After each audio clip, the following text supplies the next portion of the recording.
Alright, I'm trying to capture my chaotic Leo energy from this movie. We'll see how we do, but you let me know if I'm pulling off the look in the comments below. Let's talk about One Battle After Another, the new film from Paul Thomas Anderson. Let's get into it. God damn it! Viva la revolution! To start off with this review, I really want to let you know about how I feel about PTA's films. He's a very well-respected filmmaker and someone that I've really wanted to get into in terms of his work because it is so prestigious, it is so acclaimed. I have watched the vast majority of his films. The only two films from him that I haven't seen are Hard 8, his directorial debut, and Magnolia. The rest I have seen. All of his most acclaimed works, some of his more divisive stuff, I have seen it all. And where I stand on PTA is that he is not a filmmaker for me. I have really struggled to understand why he is so acclaimed as a filmmaker. I don't exactly vibe or really get into the way that he approaches narrative a lot of the time. And to be honest with you, the only two films from him that I have really enjoyed were Phantom Thread and Boogie Nights. The rest I have either been mixed on, I can either see why they are so appreciated, like a There Will Be Blood, but I haven't really loved it like everyone else, or I just flat out did not like it at all, with Inherent Vice being a key example of that. So One Battle After Another, I see this trailer, which does look good, but I have been fooled and have bought into a PTA film like Licorice Pizza before, which I didn't enjoy. So I did have some reservations there. I see very high review scores coming out early, and that happens with every PTA film. So for me, that doesn't always convince me. But there were factors from this movie that I thought it's gonna at least reach some level of quality that I can really connect with, like having Leonardo DiCaprio in the lead role. He is, to me, the greatest actor of all time. He does not turn in a weak performance ever, especially in this latter stage of his career. He is just the best, and it'd be hard to convince me otherwise. He is so phenomenal as a performer. And then I watched this film. I watched this in IMAX, and I was not entirely convinced of how much praise this is getting, but I did enjoy my time with One Battle After Another, and I might say this is my favorite PTA movie. There are still things about it that I don't enjoy. I don't think that it is perfect, but there are many elements from this film that just made it a fun time, and I highly recommend that you do see this on an IMAX screen or one of those 70mm screenings, because that really enhanced this a lot for me. This film is PTA just having a shitload of fun with a massive budget. This is by far the biggest budget he has ever worked with, and I am all for giving filmmakers that have turned out so many works that people enjoy and giving them a big budget to have some fun with and do something creative with, because 9 times out of 10, they will at least shoot for the stars and hit something interesting, whether you like it or not. And I think for many people, One Battle After Another is something that so many people are just going to really enjoy. And I think the filmmaking and craft behind this is perhaps the strongest aspect of this movie. Some of the most outstanding cinematography of the year, filming in real locations with practical stunt work, interesting action sequences, and a third act that was kind of mind-blowing in terms of what it was able to pull off. There were certain car chase sequences which were shot in a way that I haven't quite seen in modern times. It was very interesting and innovative, and that approach to filmmaking is so much fun. So many people are going to talk about a shot of the POV of a car going up and down a road, and the way that the camera pans over the hills and goes underneath. The way that shot is utilized and what it represents in the film, just stunning work from PTA, and some of his most impressive direction that I have ever seen. And this is all enhanced by the amazing IMAX screen. I was just blown away. I mean, there's just a general aspect ratio that a lot of movies play at, and sometimes I'll play at that in an IMAX screen and it's just made to be a bit bigger. That happened to me when I saw The Rivals of M. King at the Melbourne International Film Festival. And I saw the Odyssey trailer before this, and it was blown up to the full IMAX scale, and I was just blown away by, oh my god, the screen can go that big. This movie takes advantage of that as well, and I was just so impressed by that because it made this film feel so much more epic, and it already is an epic film, so it was just added so much more to this. Certain close-ups and those car chase scenes and that stunt work is all just enhanced so much further by the amazing IMAX screen. I'd be remiss to not mention that Johnny Greenwood's score, a frequent collaborator of PTA, delivers my favorite score from him.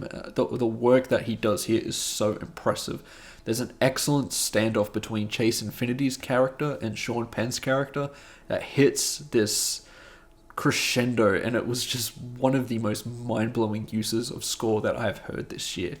There's just so much stunning work being done here, and to me, this is some of PTA's most impressive uses of his craft that I have seen. But with PTA, all that feels pretty minuscule to me in terms of how much the narratives work for me in his films, because a lot of the time they don't. I don't normally enjoy the way he approaches narrative. He feels very wishy-washy and he dances around a lot of points.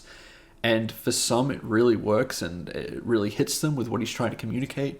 For me, it feels like he's never really focused, and I know some of you who are diehard PTA fans will very much disagree with me, but that is my experience with these movies. I have tried to analyze them and look into them properly and give them the due diligence that they deserve. It still doesn't mean that they work for me, and that has happened the majority of the time with his narratives, and Inherent Vice was the thing that just broke me with that, because that was him just doing that more than any of his other films. All of his films to me felt overlong, and I always felt exhausted by the end of them. And One Battle After Another does have moments of that I can definitely criticize and definitely didn't work for me.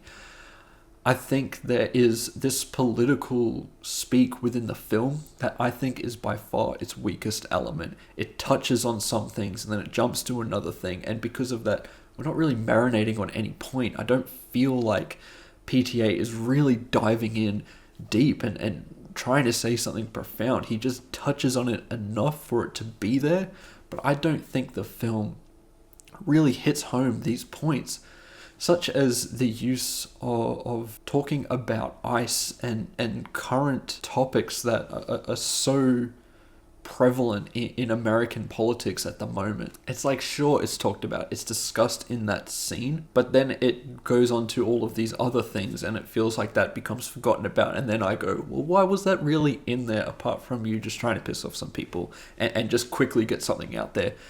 To me, that doesn't work for me. And that does happen in this movie, and I think that wishy-washy nature that PTA approaches narrative, and I understand that's also based off the source material and the author that he's adapting from, because those are the nature of those narratives as well. But to me, that does not work for me, and that's just all I will say to that. And I would say the first 30 or so minutes for me were where I felt it the most, and I wasn't really getting into it, and I was like, oh my god, this is going to be another film that is so highly praised from PTA that I'm just not going to enjoy and be like, why the hell is this guy so acclaimed? I just don't get it. But this film does find its focus about 30 or so minutes into the film. It really locks in on the protagonist played by Leonardo DiCaprio and his performance and his relationships. And when it does that, the film feels so fun and so electric a lot of the time and becomes one of the most outrageously funny films of the year, combining that with some excellent action set pieces throughout. And I think it all just combines to just being pure chaos and pure excitement on screen. The dynamic that Leo has with Benicio del Toro, for example, was absolutely electric. These are some of my favorite performances of the year. Leo is just outstanding, doing what he does best and capturing that chaotic energy. There's these multiple scenes with him on the phone trying to remember a code that are just some of the funniest moments in a movie this year, especially the second one. The whole theater was laughing, I was laughing. It was a great time, and having the dichotomy of Leo's character being just so chaotic and just freaking out about finding an important character to him, with Benicio del Toro just being completely level-headed and calm and not worried about a single thing, just being a complete Zen master, makes everything funnier, and that dynamic together was amazing. And I wish they were just in the film together the whole time, because to me that was when this film was at its absolute peak for me. Oscars wise, I do think that this is the film that might get the first ever Oscar for casting, because the whole ensemble is pretty top notch and their use was pretty incredible. I mean, sure, getting Leonardo DiCaprio is a no-brainer in terms of casting. Who wouldn't want that guy in your movie? But so many supporting performances are outstanding. I already mentioned Benicio del Toro. Sean Penn is unrecognizable as this antagonist that is just pure evil. I do think he is a little bit one-note and a little bit uninteresting in terms of following him, and when the film does follow him, I'm a little bit less interested in what is happening before, because he's just pure evil and is made to be a very cartoony villain. And to me, that just didn't quite hit for me personally. Even though Sean Penn's performance is just outstanding and what he is doing just works so much for this character, I more have a problem with the way that the character is written. I think Regina Hall is fantastic. She has a very limited screen presence in this movie, but every scene she is in, she just is filled with tenderness and empathy and is trying to help. And so many scenes with her character connecting with Chase Infinity playing Leo's daughter in this movie. Incredible stuff, and some of the best moments and the most tender moments in this movie. Chase Infinity playing the daughter is absolutely great, and I like what this character represents and the lessons that she has learned being raised by this absolute paranoid freak that has a good reason to be paranoid because of his past. But the way that the film, it tries to follow the struggles that the next generation get from the previous generation's trauma is very interesting and quite an in-depth topic that does get discussed in very interesting ways in this film. And then you have Tiana Taylor, who I thought was great in the first act of this movie. I don't think that she was the greatest character either. I do think, like Sean Penn's character, when the film focused on her too much, I was a little bit uninterested in what was going on, but her performance is great, and what she represents towards this film near the end of it, I liked. And that narrative is very intriguing to me, because I do think there is such originality there and interesting ideas in here. But as I said, there's a lot of people talking about how important this film is in today's climate, and I fundamentally disagree with that because of how wishy-washy it approaches its subject matter. I think some people are going to hate this comparison, but Eddington came out earlier this year and focuses on some of the modern issues of today and what has happened, especially in 2025 and the chaos that is happening there. The way that Ari Aster approached that in Eddington, I think, is far more interesting and tackles those issues just with more depth than anything that One Battle After Another does. And just because this does touch on those themes for a scene or two, it doesn't make this the most important film of the year or something that completely represents this time. And sure, there's moments that touch on it, but it doesn't dive deep enough for me to justify that kind of praise. As a whole, One Battle After Another, pure fun. A film I really enjoyed watching, and I do think this might be my favorite PTA movie. Now, some of you might not take my opinion seriously because, as I mentioned, I don't love PTA like that, and I know a lot of film nerds do. I'm a film nerd, and that's probably my biggest hot take.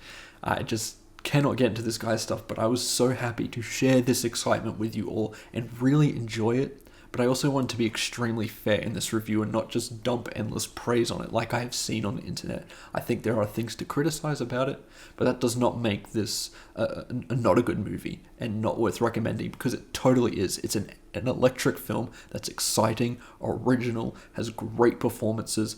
I think it's going to get nominated for a ton of Oscars. I'm a little unsure whether it will win a lot, but it's definitely in the conversation.